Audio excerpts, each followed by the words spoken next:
Ms. Haddock, we'll hear from you first.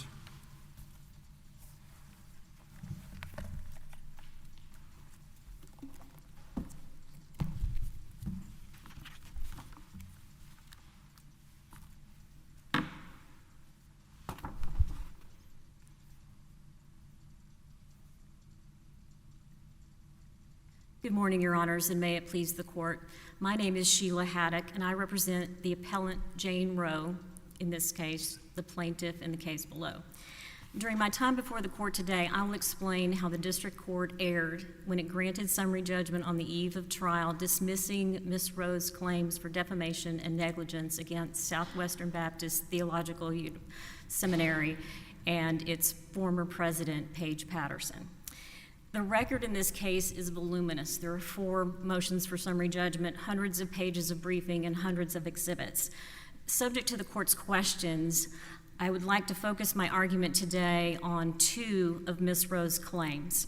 First, Ms. Roe's defamation claim against Dr. Patterson, specifically the issues of agency and ratification, and second, Ms. Roe's negligence claim against Southwestern Baptist, because I believe that's the claim that the facts are most disputed and the record is most evident. The credibility issues that plague this case are most evident with regard to that claim.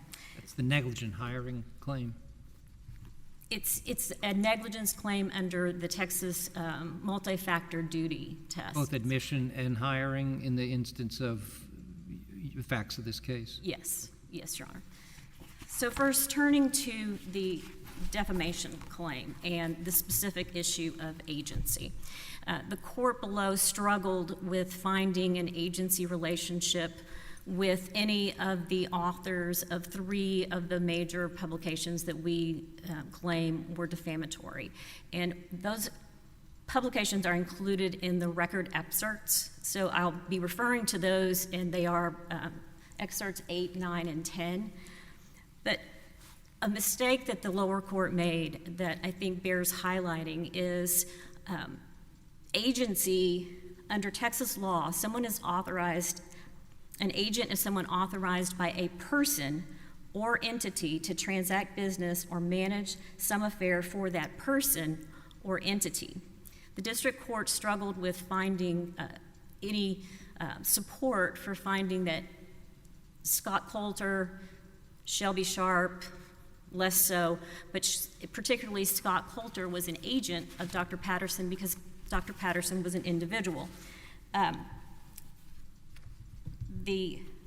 This court in Texas Soil Recycling Inc. versus Intercargo Insurance cited the Restatement Third of Agency, Section 101, for that very proposition, that agency can be found outside of any traditional agency relationship like employer-employee. And that was one of the focuses for the court below, was whether there was evidence in the record that Mr. Coulter was an employee of Mr. Patterson during this May 31st to June 29th time frame that these 3 publications were focused on. The second important thing to keep in mind with agency is the question of agency is a fact issue. Agency can be found as a matter of law, but the converse is not true. You can't find as a matter of law that agency did not exist because agency necessarily depends upon the facts and circumstances surrounding the relationship, the representations made to others. So agency can exist as a matter of law if there is a contract or an employee-employer relationship and those sorts of traditional relationships. But outside of that, it's a question of fact. So looking at the facts in this case, particularly focusing on Mr. Coulter, because he was directly and intimately involved in all 3 of the publications. And by those publications, I'm referring to The Untold Truth, which was an article with the byline of Sharia Coulter, which was Mr. Coulter's wife. The second was the Shelby Sharp Release of Facts, which was Mr. Sharp was at the time, and as far as I know may still be, Mr. Patterson's personal attorney, and then the June 29th donor letter that was signed by a group of 18 wealthy donors. So if we look to the record about what Mr. Coulter's involvement was and what his association with Mr. Patterson was during that time. Coulter was a student and employee at Southwestern Baptist. He began working directly with Dr. Patterson in 2016 and took on the role of Chief of Staff. In that role, he maintained oversight of the President's office, the President's home, and was a member of the President's cabinet. Scott Coulter attended the May 22nd, 2018 board meeting with the Board of Trustees of Southwestern Baptist as a member of Dr. Patterson's cabinet. He was present during the discussion about the issues that were arising, and I'm kind of leaping because I'm assuming that the court is familiar with the record and the meetings that we're talking about, the two meetings that we could, so I'm kind of assuming that you know all that. So the May 22nd, 2018 board meeting, which was the meeting where the board voted to move Dr. Patterson into the position of President Emeritus. Mr. Coulter was there and present as a member of the Dr. Patterson's cabinet. He continued to maintain, after Dr. Patterson was moved to President Emeritus, he stayed on, employed by Southwestern, but working directly with Dr. Patterson as his chief of staff, doing the same duties, helping him with the transition that was being anticipated. Shortly after the meeting, the May 22nd meeting, he traveled to Germany with Dr. Patterson on a Southwestern trip. And on May 30th, when Dr. Patterson was terminated by the executive committee of the board, Scott Coulter was with Dr. Patterson in Germany. I'm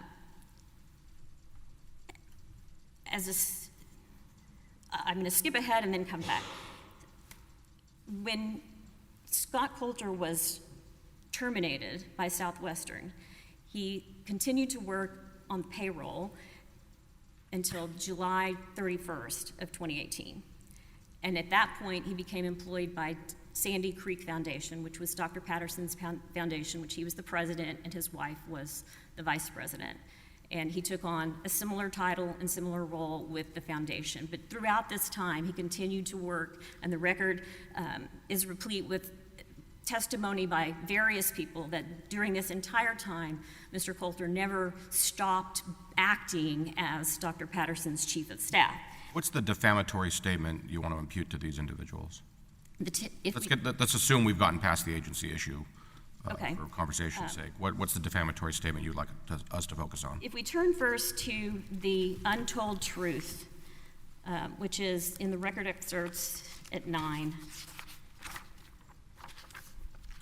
Did you say 9 or 18? It's the record excerpts tab 9, tab 8, I'm sorry. And it's record at 8,014. Wait, I'm sorry, that's not true.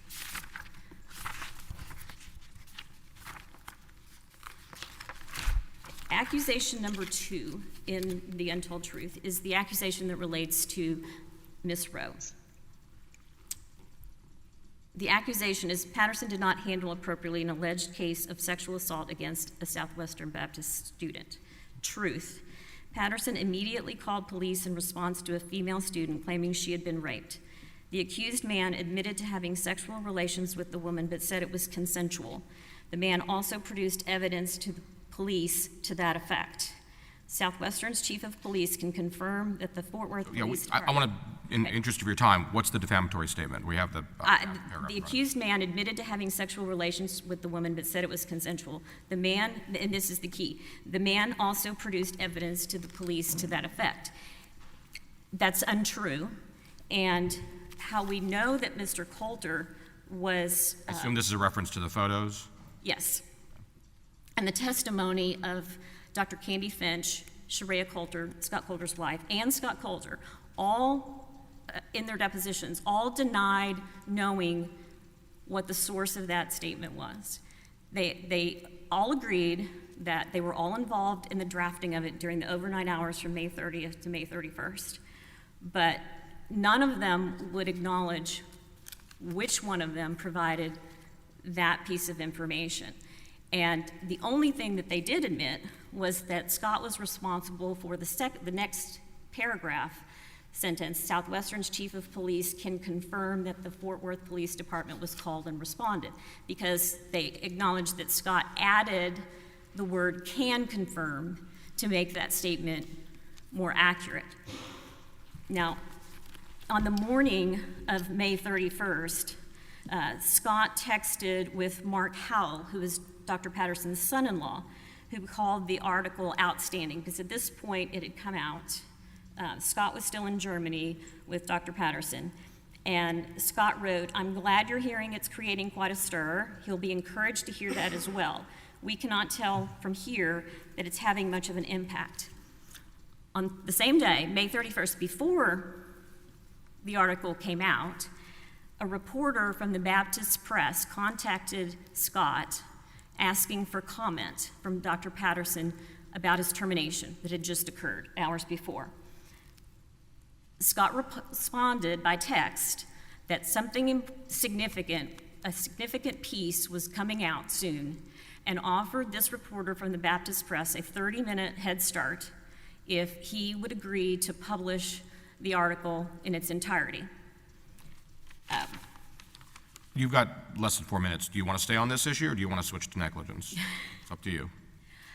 This is so important, and I think the court ignored so much of the evidence involving Scott Patterson and just summarily found that there could be no agency because there was no employer-employee relationship. And then particularly if we turn to the donor letter, those statements are defamatory per se. I think that is without question. And in fact, neither Southwestern nor Patterson even raised the issue of whether these statements were defamatory or not. That was not an issue that was briefed in the court. What is your theory that it's defamatory per se, which, there are a couple of different prongs? It accuses her of sexual misconduct. It accuses her of a crime. If we turn to the donor letter, the language is very strong, and the record reveals evidence that Mr. Coulter was the source of this information. If you read all of the emails. What is this? You said two prongs, sexual misconduct and crime. What is the theory of sexual misconduct that you're putting forth to support defamation per se? Sex outside of marriage?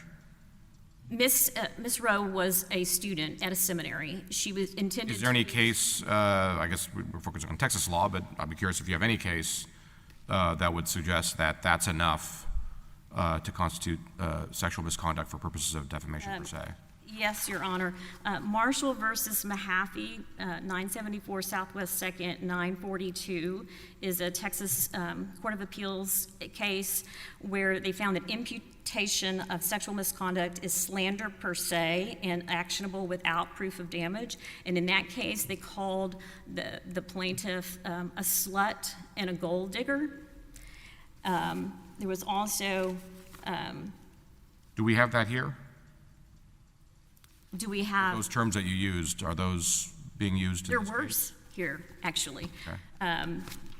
Especially if you take into... What do you mean by word? Like, which statements are you... As you know, with defamation, we have to be very specific about the statement.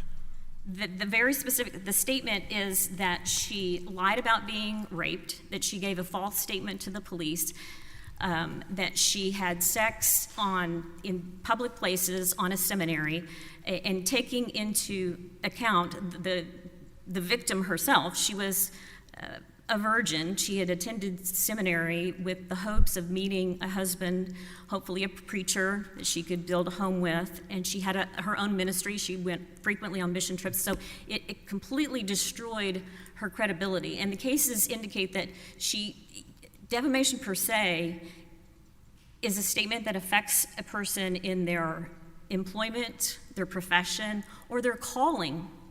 And this was certainly a calling that she had to ministry. And for this to be publicized in the way that it was, and she was called a liar, sexually promiscuous, that she had violated not only just the morals and values of the seminary, but completely was also a criminal. So the crime is lying to the police? Yes. That's the crime part. Okay. Thank you. You've reserved 5 minutes for rebuttal. Yes. Mr. Jones, we'll hear from you.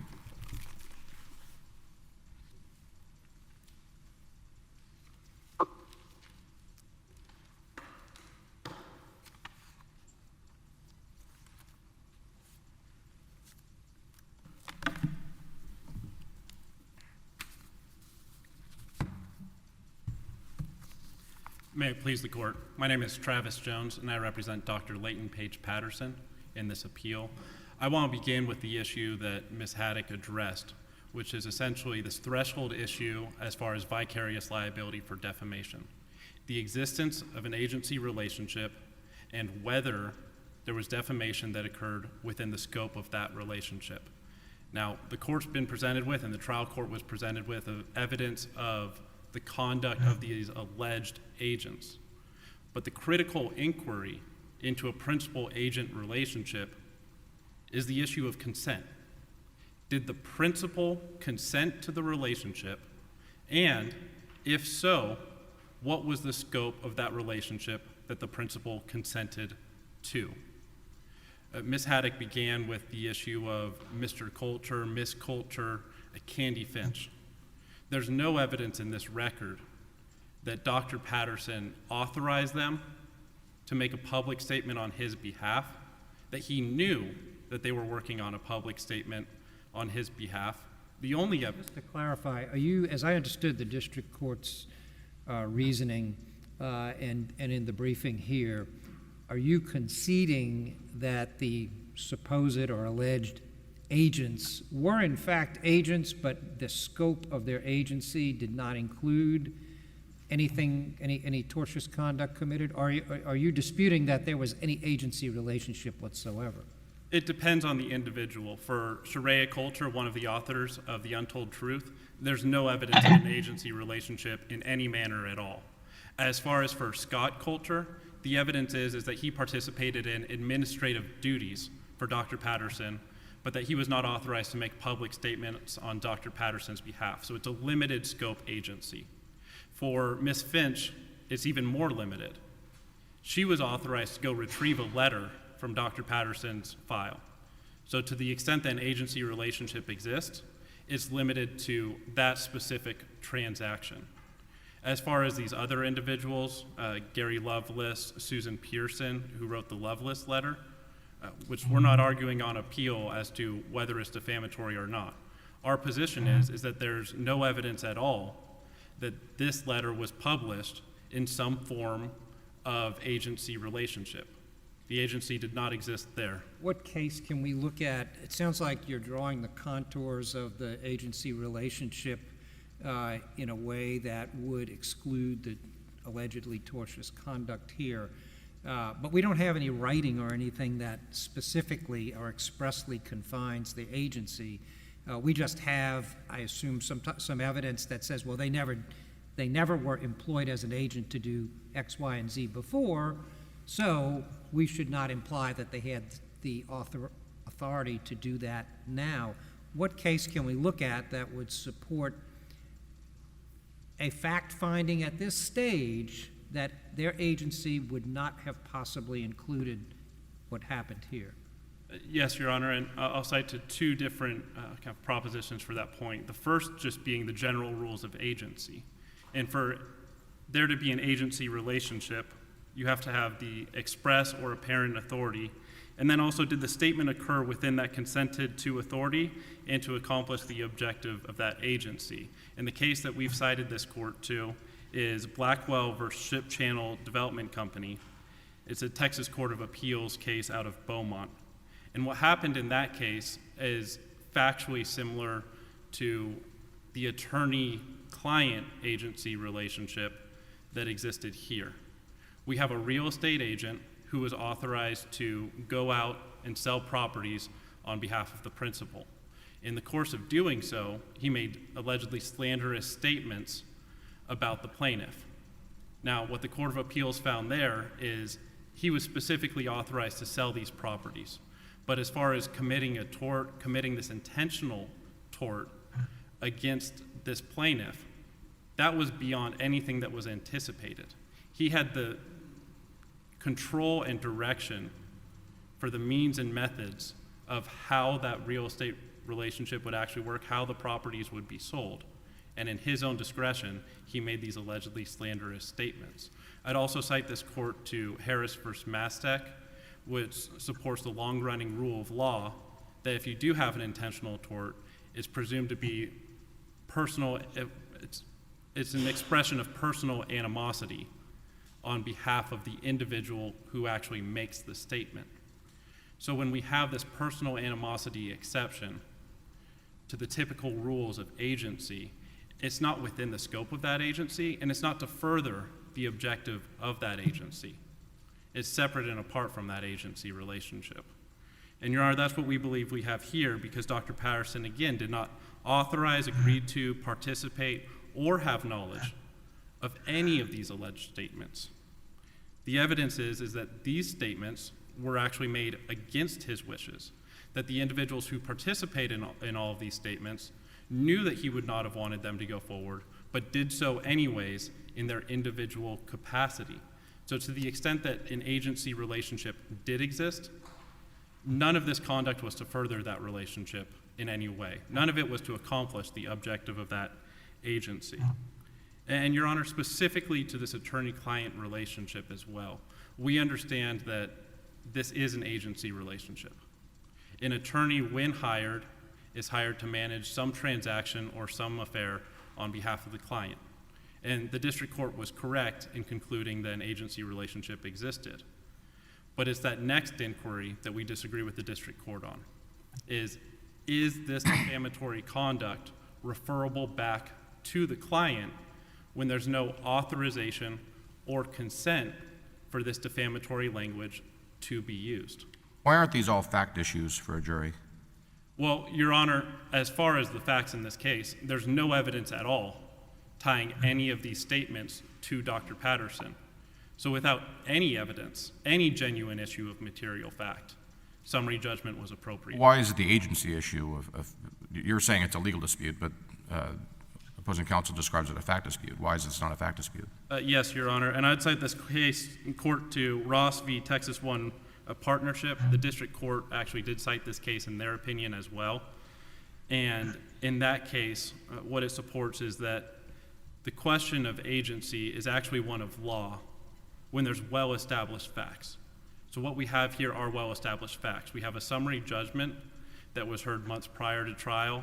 We have the granting of the summary judgment on defamation the Friday before trial was to begin.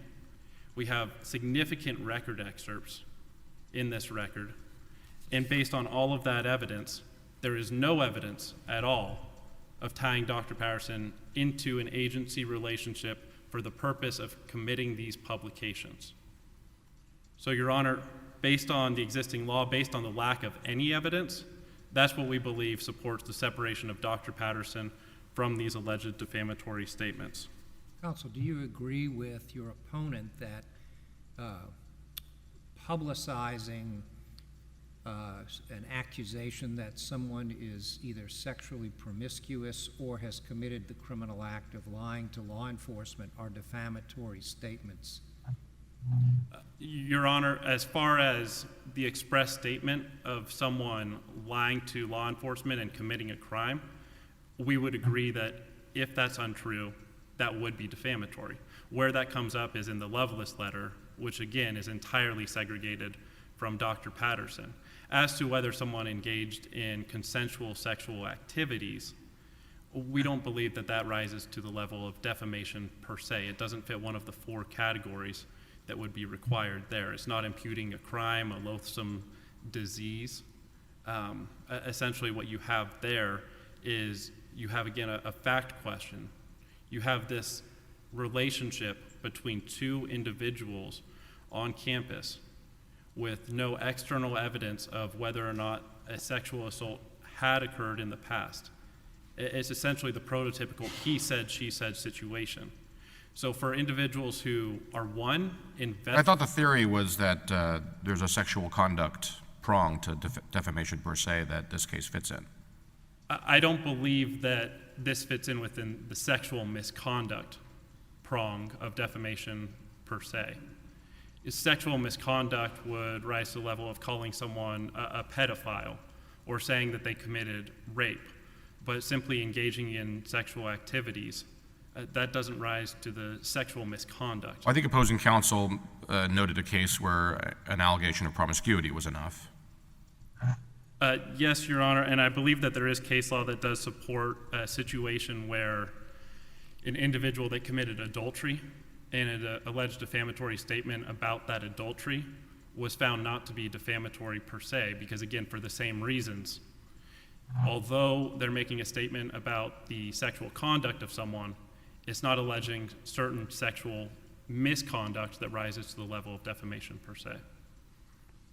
And Your Honor, just to address this issue of attorney-client agency, and I want to focus in on the relationship with an attorney. Because us all as attorneys, when we're hired on behalf of a client, we're hired for a limited scope. And attorneys, we have the means and methods of controlling that scope, much akin to an independent contractor. Attorneys are also bound to professional rules of conduct. We're responsible for the words that we say. A client cannot control the words that we say. They are only looking at the end result, or in certain cases, specific ways of getting to that end result. But in this situation, where you have an attorney speaking, one, on their individual capacity, and two, making allegedly defamatory statements, we do not believe that that can be imputed back to the client in these circumstances without the client's either authorization or consent for those defamatory words to be used. And Your Honor, we think that's the standard as far as if defamation is to be referred back to the client, that's what's required. And that's the inquiry that plaintiff faced here. That's the questions that was asked of all of these individuals was, were you authorized to make these publications in any way? And Your Honor, the record evidence is that there's no evidence tying Dr. Patterson to any of these alleged defamatory statements. Nothing occurred within the scope of the agency relationship. Thank you, Your Honor. Thank you. Mr. Rutherford?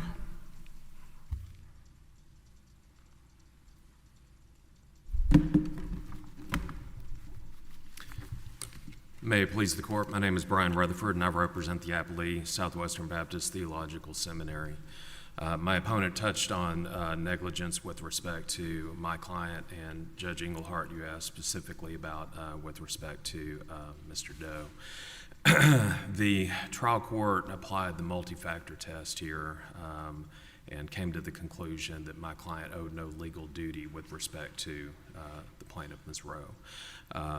There were several issues related to that were addressed specifically in the trial court's opinion, going to knowledge of Doe's prior criminal convictions, the suspicious student report in particular, and then what he described as the telephone game of notes between Rowe, Doe, Lenny Knight, Dr. Knight, and alleged stalking behavior.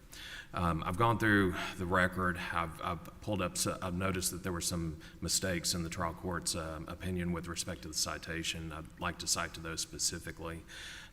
With respect to the alleged stalking notes, those are found at ROA 10396, paragraph 17, and then attached 10412 through 10421. I think there was just a numerical error there in the opinion.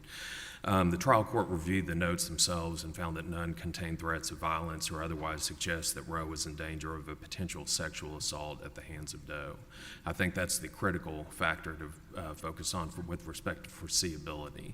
If we're looking at what is this individual, what did Southwestern Baptist know at the time that he was admitted, and then later at the time he was a student employee, we've got to look at what his his criminal history was. And what is known to everyone, what is undisputed, is he had a history of drinking through 2011. We know that. What that does not show under the case law, under Texas case authority, that we get from drinking to then any foreseeability with respect to a sexual assault.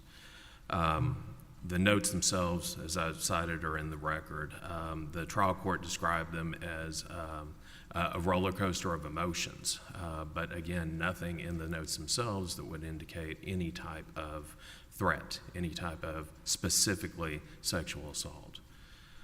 With respect to the suspicious student report, the trial court noted that it provides no information that it would allow a fact finder to conclude that the seminary was unnoticed that Doe presented any danger to fellow students. The suspicious student report is found at ROA 10192, and it specifically describes a gentleman who had lost his keys. He's a student, and he wants to speak specifically to the head of security.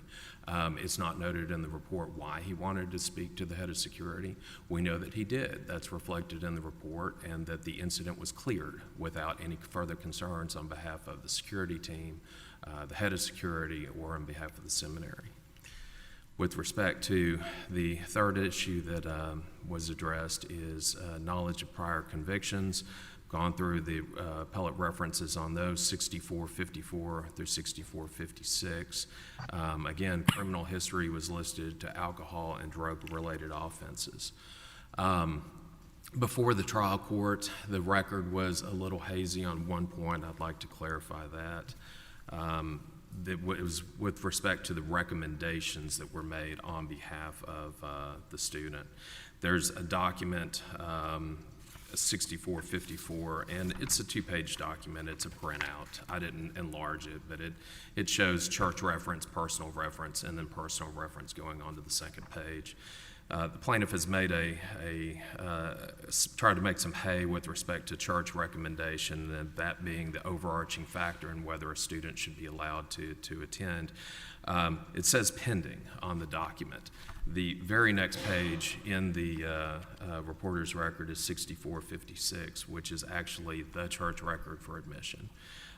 Throughout the argument, both in the court below and here, the plaintiff makes again some hay about it says it's pending. It says they ask questions about you didn't actually call someone at First Baptist Church Purcell, which was the church recommendation. In fact, we have the document. We have it at 6456. It was filled out by a gentleman named Michael Dillinger, who was the deacon of that church. So to the extent there's an argument that we rely heavily on the church recommendation, that it was absent, it is absent from the printout. It is not absent from the record. With respect to the personal recommendations themselves, that was what was a great deal of time was spent on a gentleman named Todd Thiessen and a gentleman named Thomas Uzbek-Nenem. They describe the detail in which they had known Mr. Doe, that they had known him through church, that they had known him through those types of activities, and they recommended him. They also said he is rough around the edges. That is not indicative of the type of criminal behavior that we have at issue here. With respect to the duty analysis, whether one party would have generally superior knowledge of the risk, the trial court cited Elephant Insurance Company, a Texas Supreme Court case from 2022, and the trial court said even assuming the sexual assaults took place, there's no question that Roe herself had appreciably more knowledge of the risk than Doe posed to her than did the seminary. That is particularly prior to the first alleged assault with respect to the notes that are at issue, that the plaintiff puts in issue. The trial court noted that the record reflects that Doe and Roe spoke for extended periods of time by phone prior to and after the first alleged assault, that Roe accepted flowers from Doe, and that she voluntarily attended the October 2014 party where she alleged she was first assaulted. And by no later than that first assault, Roe herself testified that she was aware that Doe possessed firearms, but she never apprised the school of that at any time prior to August 20th, 2015. That's a bright line date. With respect to failure to supervise, the case law on this under Texas law is clear under Boys Club and related cases that allegations that do no more than show that the seminary furnished a condition which made the injury possible in no way justifies the conclusion that the injury was a natural and probable result from that. So with respect to foreseeability, we argue, as we did in the trial court, that there is no duty owed by the seminary to Ms. Rowe to supervise John Doe. We've addressed in the brief the other issues with respect to Dr. Patterson and the dates involved. I would simply draw a bright line with respect to the defamation as well. Dr. Patterson went from president status to president emeritus status May 22nd, 2015, then was terminated May 30th, 2015. So there's a bright line there with respect to defamation. And I would ask the court to affirm the summary judgments in favor of my client, the seminary. Thank you. Thank you. Ms. Haddock, you have 5 minutes.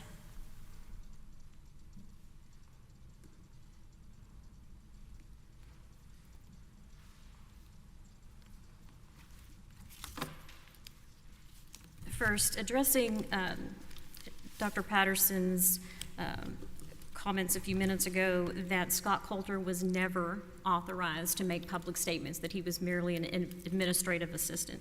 That is simply not true, and there is record evidence in a number of places that indicate that he was Dr. Patterson's spokesperson both before these publications and after.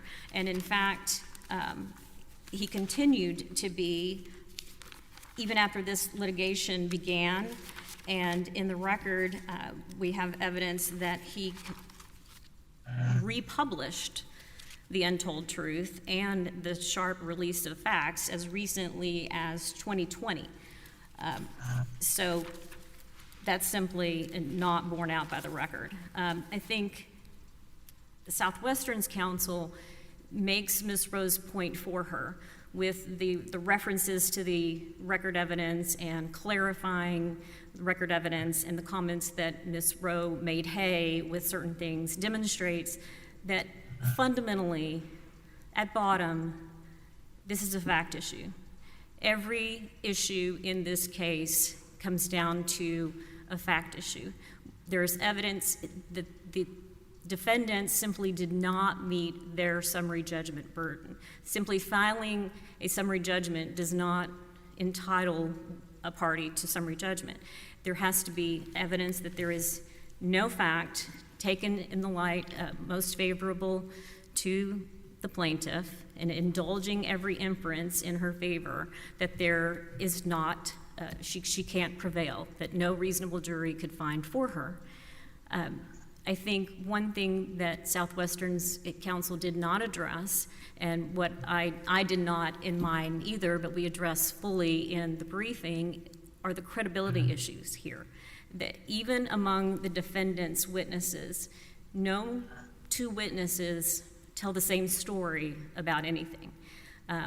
For example, Dr. Patterson in his deposition did not recall ever meeting John Doe. He did not recall having any involvement, and yet in his affidavit that he relies on heavily in his summary judgment motion, he declares that he never spoke to John Doe about Ms. Rowe, that he never met with him about his allegations. He never did anything.